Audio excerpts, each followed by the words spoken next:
It would be great if more SWAC and MEAC teams scheduled each other every year, but I think it's way easier for the MEAC to do that than the SWAC. Oh yeah, it's Locked On HBCU. Play my music. You are Locked On HBCU, your daily podcast covering HBCU sports.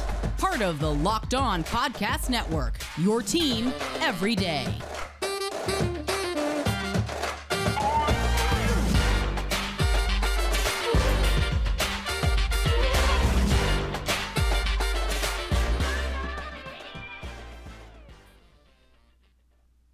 What's going on, family? Welcome back to another episode of the Locked On HBCU podcast, your number one daily one-stop shop for everything HBCU athletics, Monday through Friday, part of the Locked On Podcast Network, your team every day. And I, of course, am Darian Gray, a.k.a. the Mouth of the South, Texas Southern alum and former TSU Herald sports editor. Thank you for going on this journey with me, making Locked On HBCU your first listen of the day every day. Or remember, just because the mic cuts off does not mean that the journey's over. It just means it's time to follow me on Twitter at South Exclusives right there. I was kind of close to being a little over, but I got it right there at the bottom of the screen. If you're on the audio side of things, don't forget the S at the end. And I really love the fact that people are starting to rally around HBCU basketball. That's just phenomenal to me. And if you needed a reminder that it's a what have you done for me lately type of world, just look at the fact that Grambling has fired women's basketball coach Freddie Murray. Before any of that, however, let's talk scheduling. Let's talk football. I think it would be phenomenal if the MEAC and the SWAC had more games against each other every year. I would always advocate for that. However, I do think that is much easier done by the MEAC than it is by the SWAC. Listen, I'm talking football. In basketball, this is super easy. The amount of games that there are in basketball, it makes it extremely easy to schedule more of these. However, the limitation, the fact that you only have 11 regular season games in football, it makes it less easy. Not impossible, but just less easy. So South Carolina State AD recently came out and she was talking about how the FAMU versus South Carolina State game for 2024 came about, how it's not going to happen this year, and all of the ins and outs of that detail. I know she wants to play FAMU and Bethune-Cookman more often. I don't know if it's just because they came from the MEAC. I know they have SWAC schools on their schedule in the future, but possibly with FAMU and Bethune being a part of the MEAC and the familiarity behind playing them on a yearly basis makes them want to go back to doing it, if not every year, but maybe every other year, every 3 years, just frequently. She did also mention it would be nice to welcome some Pirates back. It would be nice to welcome some Aggies back. I'd even welcome in some Rams. So she's advocating for expanding the MEAC, but she's also advocating for playing teams that are former MEAC members. So I don't know if the idea of SWAC versus MEAC expands to teams like Alabama A&M, Alabama State, Texas Southern. I don't know if that frequency expands to them as well. But it got me wondering. And I think the idea of playing them regularly, it just doesn't work as easily for the SWAC. Now, I'm glad that it's South Carolina State versus FAMU because that allows us to make an example. FAMU is in a position where they're saying, we don't care about the FCS playoffs. And I don't know if everybody feels that way. I don't know if everybody is aligned with the fact that we don't really want to participate in the FCS playoffs. That's the last thing that we could even care about. Nobody wants to participate there, because that means you didn't win your conference. So obviously I understand shooting for the Celebration Bowl, but me personally, I want the safety net of the FCS playoffs. I want to still be playing after my conference game is over, whether that's in the Celebration Bowl because I got there, or if it's because I didn't make it to my conference championship and I had a good enough resume to be an FCS playoff member. Everybody doesn't align with that. I get that. Everybody has difference of opinion, and I would love to know what side of the coin you lay on this situation that I'm about to lay out, and how is your feelings about the playoffs kind of impactful in this conversation. But with FAMU not caring about the playoffs, with FAMU saying it's celebration or nothing, that allows you to do this, because I look at the fact that the MEAC, and mind you, we're not talking about the MEAC SWAC championship or SWAC challenge. We're only talking about games outside of that. None of the guarantees, but purposefully putting a MEAC team on your schedule.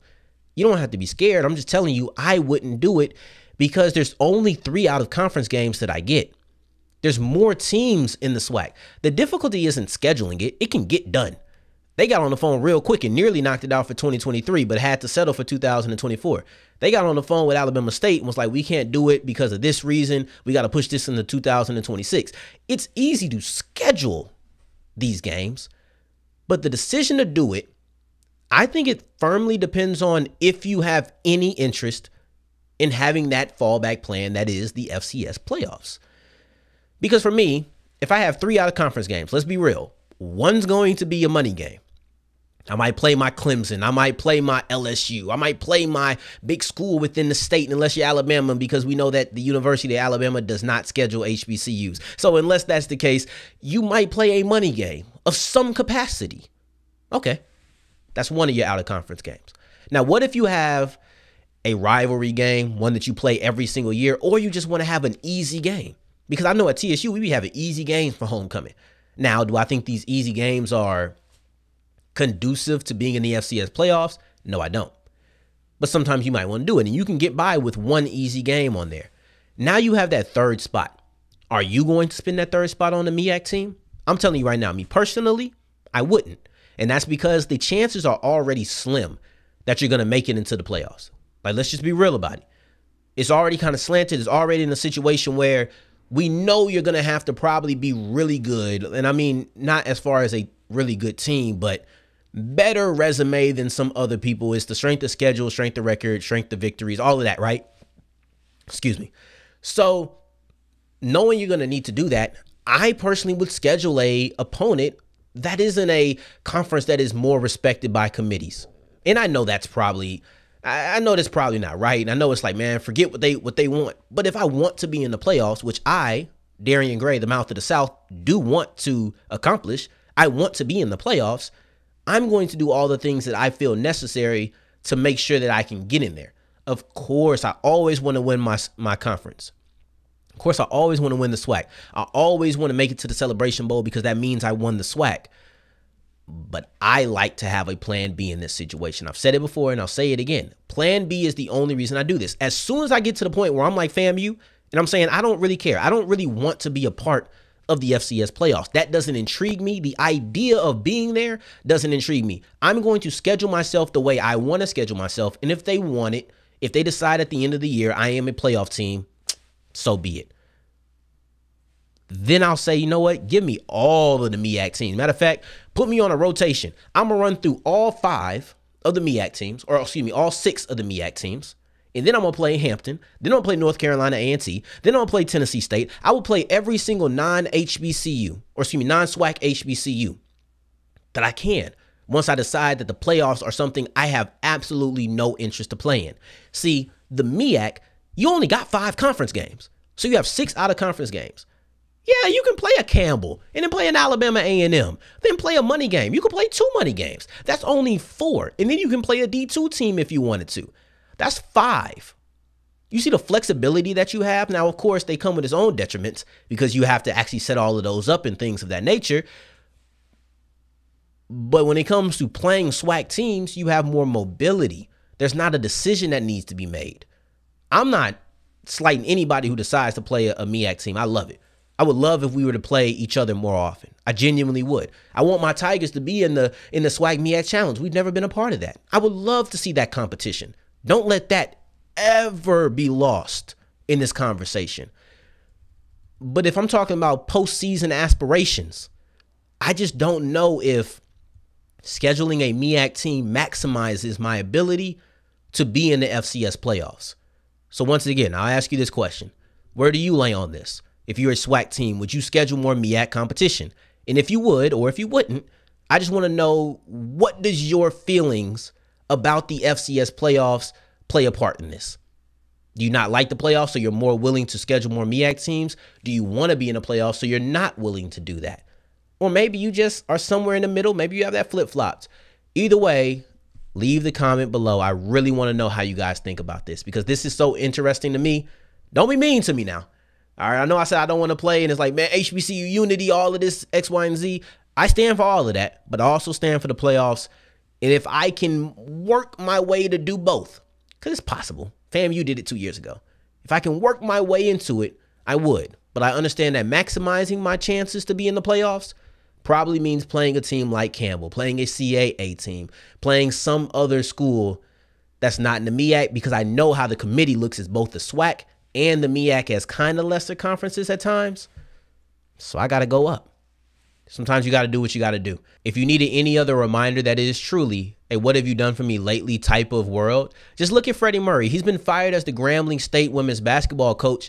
And honestly, he's had a profound impact on the program. And I also just don't feel like his last couple of years were that bad. But let's reflect on his tenure as we continue with Locked on HBCU. As we continue the episode, today's episode is brought to you by FanDuel. FanDuel Sportsbook is the official sportsbook of the Locked On Podcast Network. And March Madness is still rolling, but at this point, we're just betting on individual games. And that's why I love FanDuel. No need to be perfect for 2 weeks in a row. Just be perfect for a day. Just have the right same game parlays. Just get it right when you're talking about your 2 for 3, which is 2 3-pointers in the first 3 points or 3 minutes of the game. They're not asking for perfection. This is just knowing what you're talking about. No more luck. Is this guy going to hit the over-under on his points, his rebounds, his assists, all of these things? You can find them at FanDuel.com/lockedon. But my favorite part when you make every moment more is if you're new to FanDuel, then you get your first bet no sweat, which is basically up to $1,000 in free bets. Up to $1,000 in free bets if you lose your first bet. So even when you lose, you're really still getting another chance. Your first L is never truly a L. Just pick yourself up and try again. And as we continue rolling with today's episode of Locked on HBCU, I appreciate you for making us your first listen of the day every day. For your second listen of the day, make sure you're checking out Locked On College Basketball. It's everything that you need around the sport, all of the expertise that you need around the tournament in one place in less than 30 minutes, wherever you get your podcast, including this app right here. Remember, we had Isaac Shade on the show last week. I almost said a couple weeks ago, just last week. And he showed us exactly why that is must watch, must listen content.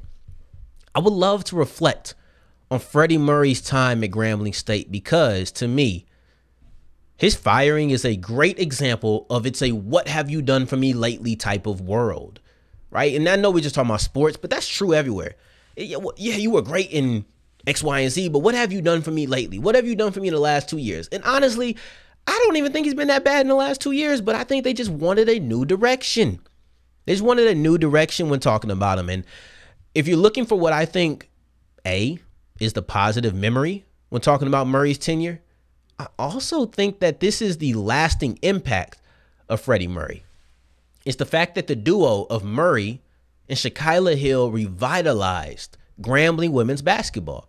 The things they were able to do in that 3-year span, really that 2-year span, but kind of a 3-year span if we're just putting them all together as far as when they were a duo, it was special.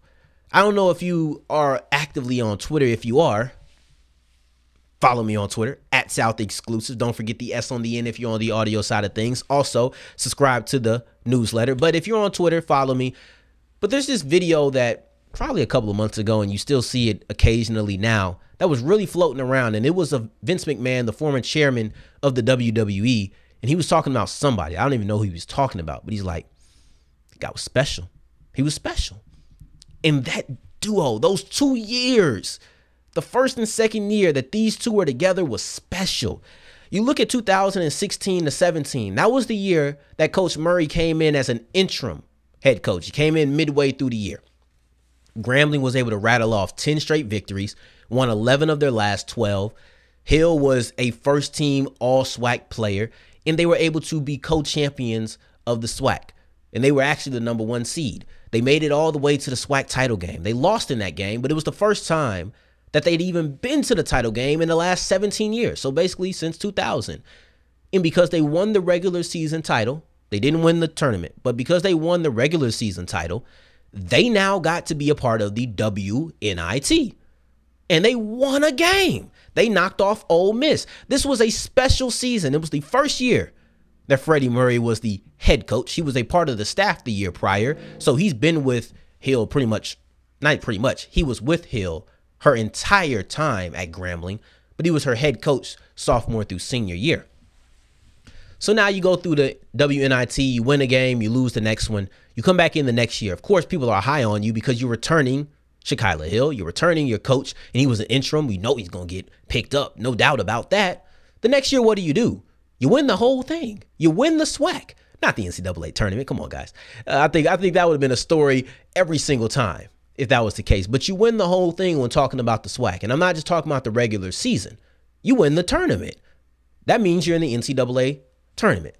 Now, you haven't been in the postseason since 2000. And in back-to-back years, you have been in the postseason. These are the first 2 years of Freddie Murray's tenure. So in the first 2 years of Murray's time at Grambling as the head coach, you go to the WNIT, win a game, not only play in the postseason, but you win a postseason game. And then in the next season, you get to go to the NCAA tournament. So essentially, you kind of leveled up. This is great, right? Hill, once again, a first-team all-SWAC player. The next year, she, I think that might have been the first year that she gets her quadruple-double. But she's definitely that year, I know this for certain, she was the SWAC player of the year. You were a 4 seed, you win in the first round as a 5 seed, but then you run into the rivals, Grambling, who's the 1 seed. And when you run into the 1 seed, you lose in the second round. Okay, you can't be on top forever, right? You weren't able to achieve a 3-year streak of being in the conference title game when talking about the tournament. Okay. But that's the streak. That's the 3 years. That's the special moments. That's what Murray and Hill should be remembered for. You should remember Hill for once she partnered with Murray being a first-team all-SWAC player 3 years in a row. You should remember her for being the SWAC player of the year. You should remember her for being the queen of the quadruple doubles. You should remember Freddie Murray for his ability to bring Grambling from not having a postseason appearance, not being in a SWAC title game since 2000, since the turn of the century. And over a decade and a half later, you get back-to-back appearances. You get a victory in the WNIT. That's not just a positive memory of, oh, I want to keep it positive around Freddie Murray. That is the memory that we should have of him. That is the lasting impact that he should have on this Grambling women's basketball program. That's what I'm going to take away from his 6 years here. But let's look at it, because I say it's a what have you done for me lately type world. And that stopped in 2019. Hill leaves in 2019. What happens after that? I want to look at Murray's tenure year by year from beginning to ending. And I'm going to say the year based on what year the season ended, the calendar year. So 2016 to 2017 will just be 2017.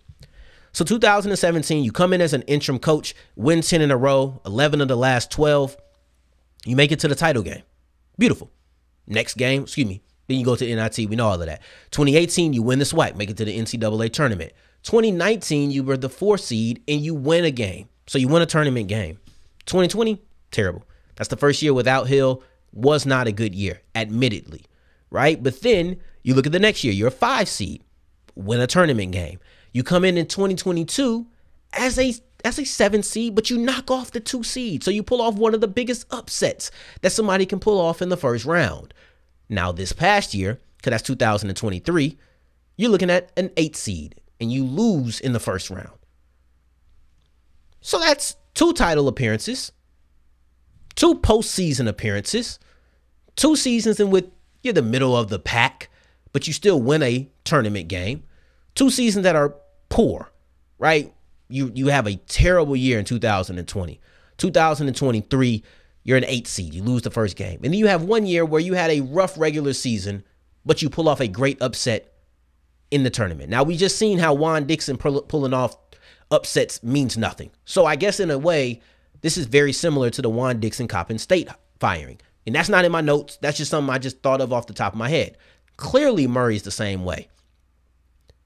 But I look at it, under Freddie Murray, Grambling has been a very consistent 1-win team in the tournament. If they're not at the top, they're typically in the middle. If they're not in the middle, they're a dangerous team. I've seen people live through worse. But you know what? You were a 7 seed, you were an 8 seed, and you had a terrible year. That's 3 out of 4 years. Terrible, 7, 8. It really is a what have you done for me lately type world. And though they were able to pull off an upset, those other 2 years, that 3 out of a 4-year span, was just too much for Murray to overcome. So if you wanted the example, there it is. What have you done for me lately? Not enough. Sorry, we're going to have to show you the door, and we appreciated your time here.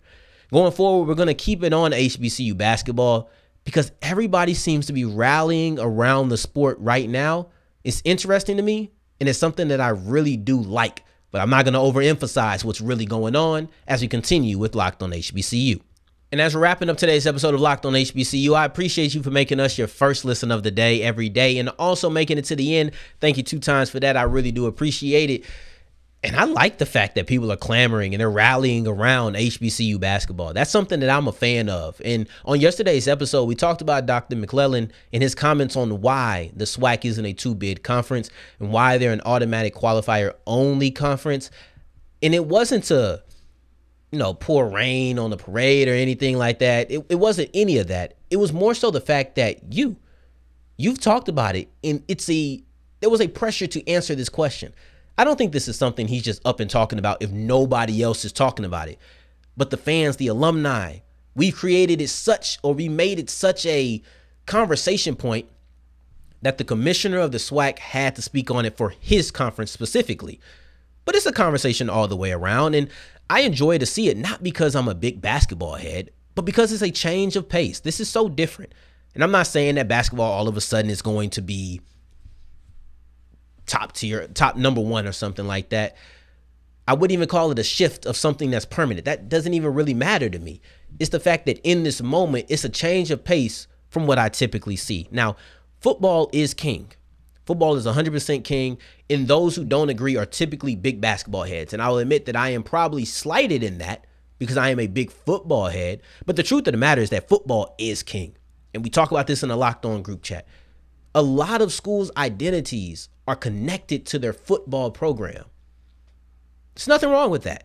But unless you're a school like Duke, Gonzaga, unless you're a school that has a heavy basketball emphasis, most of the time, even if you're good at basketball, if you're not that good at football, people are going to talk about you based on how your football team performs, and I see that. Texas Southern's been great at basketball all the time. It's the reason I'm a basketball fan. I love basketball season. I always told people I'm a heavy football head, except for when I'm rooting for my college. When I'm rooting for my alma mater, I'm basketball all day. I can't wait till November and January rolls around. I can't wait. But football is the identity. Now, this is not an HBCU critique. This is everybody. This is all schools. That's why I've heard people say, oh, man, you only care about football. And what about these other sports? And I've heard people only care about HBCU football. Right? So I've heard these critiques from other people.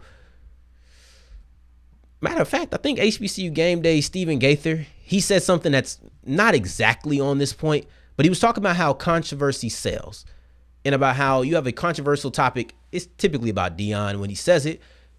That versus this one. Y'all don't click on this one as much. And I'm not the biggest fan of how he makes his point on that. I do think is a true point, but as far as the controversy selling, I feel like we got to compare similar sports or the same sport, not even similar. But I would be interested to see, how does a non-controversial average football article perform against a non-controversial average basketball article? What are the views there? What is the gap? I believe there's probably a big gap. That's what I would assume. And for me, I'm not bringing up these things to, you're talking about how basketball and people are rallying around it, but then you go on this tangent about football being king. It's not a tangent. It's a way to illustrate the attention span that football typically commands. People get excited for a schedule dropping in the midst of basketball when it comes to football. When football season is over, you still have a long time before people just stop caring. And as soon as basketball finishes, on to spring football. Once again, this is not a critique. It's just a simple statement of the attention that football commands is different. But this year, it wasn't the season is over, we're on to spring football already. That wasn't the case. People are clamoring for more representation in tournaments. And maybe they were talking about it last year. I won't say that nobody was speaking on this, But either those people got louder with their frustrations, I'll say, or other people joined in and collectively the conversation got louder. I'm leaning more to the latter on that. I think more people got in, more people started speaking on it. This is good because typically basketball, because it has so many games, it's a sport where if you're a casual fan of it, you can't keep up with it all. You just don't want to. You can, but you don't want to because there's so many games. You don't care about it until it matters. And then once it doesn't matter anymore, you file it in the back of your head. So the fact that even after the season, people are still talking about this, it brings a smile to my face. And I'm not a huge basketball fan, so it's not like I have a soft spot for basketball. And to see people clamor and to see people rally around HBCU basketball, it has absolutely nothing to do with a long-term impact. Has nothing to do with a complete shift. Nothing of the sort. It's just about seeing people care about HBCU basketball more than I'm used to them caring about it. Most times after the season, it's over. Boom, you move on. That's not the case. And there was no injustice to spark this. Howard won the MEAC in the regular season. They won the MEAC in the tournament. So they're in the NCAA tournament and nobody else plays in the postseason. Norfolk would never play in the postseason. They're used to this. You are used to this. Alcorn wins the regular season. Texas Southern wins. They win the tournament. So Texas Southern goes to the NCAA tournament and Alcorn goes to the NIT. You're used to this. But you're talking about Grambling, the co-champions, the runner-ups in the tournament and the regular season, going to some postseason bid. That's not how things typically happen. So you can't blame the committee and say they're being unjust. This is just normal for the most part. And you're still asking for it. That shows care. Everybody gets mad when there's an injustice. Everybody does. But to unprovoked have these conversations of change, to me, shows a level of care that I'm not typically used to when it comes to HBCU basketball. And it's one that I like. It brings a smile to my face. So I appreciate that almost as much as I appreciate you for making us your first listen of the day every day. For your second listen, make sure you're checking out Locked On College Basketball. It's everything that you need around the sport in one place. So go check out that wherever you listen or watch your podcast. Now, on tomorrow's episode, we're going to be talking about Howard and are they set up to succeed in 2023/24 and beyond. I have the answer for that on tomorrow's episode. In the meantime, in between time, if you're looking for me, you can find me on Twitter at South Exclusives. Until the next time that we hear each other, family, take care, stay blessed. Peace.